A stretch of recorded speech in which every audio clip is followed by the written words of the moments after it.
అందరికీ నమస్కారం. మనం ఈరోజు కామారెడ్డి జిల్లాలోని బీబీపేట మండలంలో ఉన్నాము. ఇక్కడ చూసుకున్నటువంటి ఈ పంట చాలా ఆరోగ్యంగా చాలా మంచిగా ఉంది. రైతు మాటలు తెలుసుకుందాము. రైతు ఎలాంటి వెరైటీ వేశాడో. అన్న నమస్తే అన్న. అన్న మీరు ఇక్కడ పంట చాలా బాగుంది పంట. మీరు ఏ రకం వేశారన్న ఈ వరి పంట? యూఎస్పీ క్యూనైన్ వరి పంట వేశారు. ఈ మీరు నాటు వేసిన తర్వాత ఎన్ని రోజులకు గంట వచ్చిందన్న మంచిగా? మాకు 20 నుంచి 25 రోజుల మధ్యలో గంట వచ్చింది.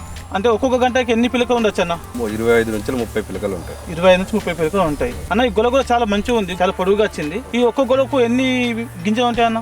350 నుంచి 400 గింజలు. మరి గాలి దుమారం వచ్చినప్పుడు పడిపోయినట్టు ఏమైనా ఉన్నాయా? పడిపోలేదు. అంటే ఎలాంటి రోగాలు ఇట్లా ఏమైనా వచ్చినాయా? ఏం రాదు, రోగాలు ఇట్లా ఏం రాలేదు. అంటే మొన్నటి దాకా చాలా వర్షాలు పడ్డాయి కదన్న. మరి వరికి అయితే అగ్గి తెగుళ్ళు, దోమపోటు లాంటివి వస్తాయి కదా, ఏమైనా వచ్చినాయా మన పంటకు? ఈసారి ఏం లేదు. యూఎస్పీ క్యూనైన్ అనే పంటకు మాకైతే ఎటువంటి రోగం రాలేదు ఇప్పటి వరకు అయితే. చిన్న అప్పుడు రోగం వస్తాయని ముందు జాగ్రత్త ఒకసారి స్ప్రే మాత్రం చేసుకున్నాము అంతే. అని మీరు ఒక ఎకరాకి ఎన్ని క్వింటాలు వస్తాయి అనుకుంటున్నారు ఈ పంటను చూస్తే? మాకు 35 నుంచి 36 క్వింటాలు వస్తాయని. ఒక ఎకరాకి 30 నుంచి 30 క్వింటాలు వచ్చే అవకాశం ఉంది అనుకుంటారు. విన్నారు కదా రైతు మాటల్లోనే.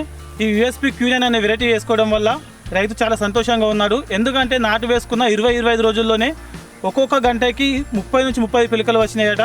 ప్రతి ఒక్క పిలకకు కూడా గోల వచ్చి ఒక్కొక్క గోలకి 350 నుంచి 400 గింజలు ఉన్నాయని చెప్పేసి అంటున్నాడు. అలాగే ఒక ఎకరాకి పంట చాలా బాగుంది కాబట్టి ఒక ఎకరాకి 35 నుంచి 37 క్వింటాల దిగుబడి వచ్చే అవకాశం ఉందని చెప్తారు. కాబట్టి మిగతా రైతులు అందరూ ఈ యూఎస్పీ క్యూనైన్ అనే వెరైటీ వేసుకొని మంచి దిగుబడి పొందుతారని ఆశిస్తున్నా.